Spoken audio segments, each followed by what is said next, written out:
नजर सब पर। नमस्कार, मैं हूं दीप्ति शर्मा और आप सभी का स्वागत करती हूं थर्ड आई न्यूज नेटवर्क में। आइए सीधे रुख करते हैं अभी तक की 10 बड़ी खबरों का।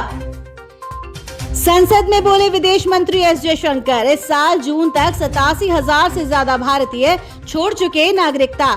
इसके साथ विधि मंत्रालय ने संसद में दी जानकारी में कहा कि केंद्र सरकार ने पिछले 2 वित्तीय वर्षों में मुकदमेबाजी पर 102 करोड़ रुपए खर्च किए हैं। वहीं मणिपुर में जातीय हिंसा मामले में 6,000 मामले दर्ज। एजेंसियों ने डिजिटल प्लेटफॉर्म पर कड़ी की निगरानी। कोटा में स्टूडेंट्स के सुसाइड रोकने के लिए अब हॉस्टल पे रहेगी नजर। मिशन सारथी की शुरुआत इसे लॉन्च किया है ऑल स्टूडेंट्स वेलफेयर सोसाइटी ने। इस मिशन से 500 से अधिक हॉस्टल संचालक, वार्डन, मैनेजर और विद्यार्थियों से जुड़े व्यक्ति शामिल हैं। मूसलाधार बारिश से नदियों में तब्दील हुई जोधपुर शहर की गलियां, गाड़ियों के साथ बहने लगे इंसान। राजस्थान, मणिपुर के बाद अरुणाचल प्रदेश में सुबह सुबह डोली धरती, आया 3.3 तीव्रता का भूकंप। वहीं दूसरी तरफ 100 सालों की सबसे भीषणतम गर्मी झेल रही दुनिया। नासा का अलर्ट, 2024 तक और बिगड़ सकते हैं हालात। हर साल दुनिया भर से 4,000 करोड़ टन कार्बन डाइऑक्साइड का उत्सर्जन होने की वजह से समुद्र की ऊपरी सतह गर्म होती जा रही है। जलवायु विज्ञानियों का मानना है कि इस साल के अंत तक इसका असर बढ़ने लगेगा। अगर ऐसा हुआ तो 2024 का साल पूरी दुनिया के लिए कष्टदायी हो सकता है। 7 दशकों में 45 गुना हो गई रासायनिक खाद कीटनाशकों की खपत, सेहत और पर्यावरण को पहुँचा रहे नुकसान। राजस्थान में मंत्री ने अपनी ही सरकार पर बोला था हमला। सीएम गहलोत ने मंत्री राजेंद्र सिंह गूढ़ा को किया मंत्रिमंडल से बाहर। विधानसभा सत्र के दौरान राजेंद्र सिंह गूढ़ा ने गहलोत सरकार पर हमला बोला था। राजेंद्र गूढ़ा ने कहा, ये सच है और इसे स्वीकार करना चाहिए कि हम महिला सुरक्षा में विफल रहे हैं। राजस्थान में महिलाओं के खिलाफ जिस तरह से अत्याचार बढ़े हैं, उस हालत में हमें मणिपुर के बजाय अपने अंदर झांकना चाहिए कि राजस्थान में महिलाओं पर अत्याचार बढ़े हैं। वहीं गहलोत के द्वारा बर्खास्त किए जाने के बाद राजेंद्र सिंह ने कहा कि वो अपने बयान पर कायम हैं। उन्होंने कहा कि राजस्थान में अपराध बढ़े हैं और ये बात आंकड़े दिखाते हैं। अगर सच बोलना गुनाह है तो ये आगे भी गुनाह करता रहूंगा। चुनाव से पहले अशोक गहलोत सरकार का मास्टर स्ट्रोक, राजस्थान में न्यूनतम आय गारंटी बिल पास, देश का पहला राज्य बना। इस पर क्या कुछ कहा सीएम ने, सुनिए। आप सब जानते हैं, अभी हाल ही में हमने राइट टू हेल्थ का कानून पास किया था।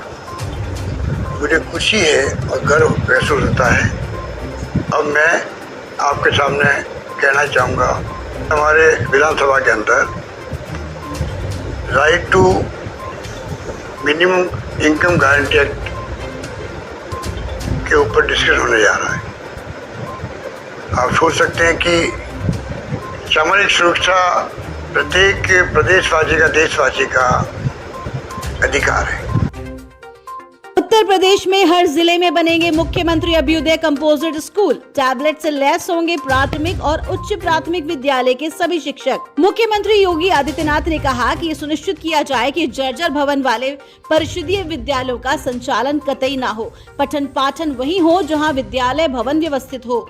वहीं इलाहाबाद विश्वविद्यालय के छात्रों ने राष्ट्रपति, मुख्य न्यायाधीश और प्रधानमंत्री को अघोषित आपातकाल के संबंध में लिखा रक्त पत्र। इस रक्त पत्र के माध्यम से छात्रों ने विश्वविद्यालय की तमाम स्थितियों से अवगत कराया। छात्रों का कहना है कि छात्र 1095 दिनों से विश्वविद्यालय की दमनकारी नीतियों के खिलाफ शांतिपूर्ण ढंग से प्रदर्शन कर रहे थे, मगर इस पर भी विश्वविद्यालय प्रशासन को आपत्ति हुई। जिस बात से क्रोधित हो विश्वविद्यालय प्रशासन ने छात्रों का निलंबन कर दिया। इससे छात्रों में भय का माहौल है। राष्ट्रीय लोकदल अध्यक्ष और सांसद जयंत चौधरी के बयान से यूपी की राजनीति में हलचल तेज। जयंत चौधरी ने कहा कि भीम आर्मी चीफ चंद्रशेखर आजाद जल्द ही संसद के अंदर होंगे। चंद्रशेखर आजाद सपा रालोद गठबंधन में आरएलडी के टिकट पर सहारनपुर लोकसभा सीट पर चुनाव लड़ सकते हैं। जंतर मंतर पर गरजे भीम आर्मी चीफ चंद्रशेखर आजाद बोले, यूसीसी लागू हुआ तो ईंट से ईंट बजा देंगे। वहीं सपा नेता राम गोपाल यादव ने मायावती पर किया तीखा हमला। कहा कि बसपा सुप्रीमो को अब बीजेपी में शामिल हो जाना चाहिए, वो सब बीजेपी की मदद के लिए ही कर रही हैं। आपको बता दें, बसपा सुप्रीमो मायावती ने मणिपुर मुद्दे पर सभी दलों को राजनीति नहीं करने की हिदायत दी और संसद में सार्थक चर्चा की बात कही है। अब हिंदी अंग्रेजी नहीं बल्कि सभी भारतीय भाषाओं में पढ़ाएगा सीबीएसई। नई शिक्षा नीति के बहुभाषी शिक्षा को बढ़ावा देने के लिए बोर्ड की ओर से संबद्ध विद्यालयों को सर्कुलर जारी कर दिया गया है। केंद्रीय शिक्षा मंत्री धर्मेंद्र प्रधान ने सीबीएसई के इस कदम की सराहना करते हुए बधाई दी है। राष्ट्रीय शिक्षा नीति 2020 के अनुच्छेद 4.12 में बहुभाषा के लाभों को बताया गया है। इसमें जोर देकर ये बात कही गई है कि कम से कम कक्षा 5 तक और अधिकतम कक्षा 8 तक भाषाओं में मूल भाषा के साथ साथ मातृभाषा, स्थानीय भाषा या क्षेत्रीय भाषा को शिक्षा के माध्यम के तौर पर प्रयोग किया जाए। एक और सीमा हैदर और सचिन की तबीयत बिगड़ी, घर में चढ़ाया जा रहा ग्लूकोज। दूसरी तरफ एक नया मामला झारखंड के हजारीबाग से सामने आया है, जहां पोलैंड की बारबरा को शादाब से हुआ प्यार। 6 साल की बच्ची के साथ पहुंची गांव। शादाब बताते हैं कि यूरोप के पोलैंड निवासी बारबरा पोलक से उनकी बातचीत लॉकडाउन के दौरान शुरू हुई थी। धीरे धीरे दोस्ती हुई और अब प्यार। वो बताते हैं कि जल्द ही हम दोनों शादी के बंधन में बंधना चाहते हैं। उधर मामले की जानकारी होते ही स्थानीय पुलिस भी शादाब के घर पहुंची। उसने बारबरा का पासपोर्ट और वीजा की जांच की। रोजगार मेला में पीएम मोदी ने दिया 70,000 युवाओं को नियुक्ति पत्र। कहा, रोजगार मुहैया करना सरकार की प्रतिबद्धता। रोजगार मेला देश भर में कुल 44 जगहों पर किया गया आयोजित। G20 ऊर्जा मंत्रियों की बैठक में बोले पीएम मोदी, 2030 तक 50% गैर जीवाश्म आधारित ईंधन उत्पादन का लक्ष्य। छत्तीसगढ़ में विधानसभा के मॉनसून सत्र में बघेल सरकार के खिलाफ विपक्ष की तरफ से लाया गया अविश्वास प्रस्ताव गिर गया। विधानसभा में ध्वनि मत से विपक्ष के अविश्वास प्रस्ताव को खारिज कर दिया गया। बीजेपी ने अपने अविश्वास प्रस्ताव में सरकार पर 109 आरोप लगाए थे, लेकिन जब सीएम भूपेश बघेल ने उनके आरोपों पर जवाब देना शुरू किया तो बीजेपी ने वॉकआउट कर दिया। कांग्रेस हाईकमान ने आप से मिलाया हाथ तो पंजाब के नेताओं को नहीं आया रास।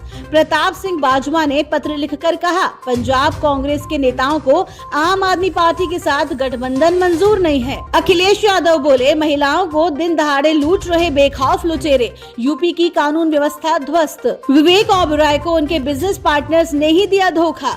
1.5 करोड़ रुपए की हेराफेरी मामले में शिकायत दर्ज। बिग बॉस OTT 2 में अभिषेक मल्हान ने चली शातिर चाल, पूजा भट्ट बनी घर की नई कप्तान। गदर 2 का मोशन पोस्टर रिलीज, बेटे संग धांसू लुक में दिखे तारा सिंह। कश्मीर फाइल अनरिपोर्टेड का ट्रेलर रिलीज, बेहद दर्दनाक है कश्मीरी पंडित की कहानी। तो ये थी अभी तक की 10 बड़ी खबरें। देश विदेश की ताजा तरीन खबरों के लिए जुड़े रहिए थर्ड आई न्यूज नेटवर्क के साथ। नजर सब पर।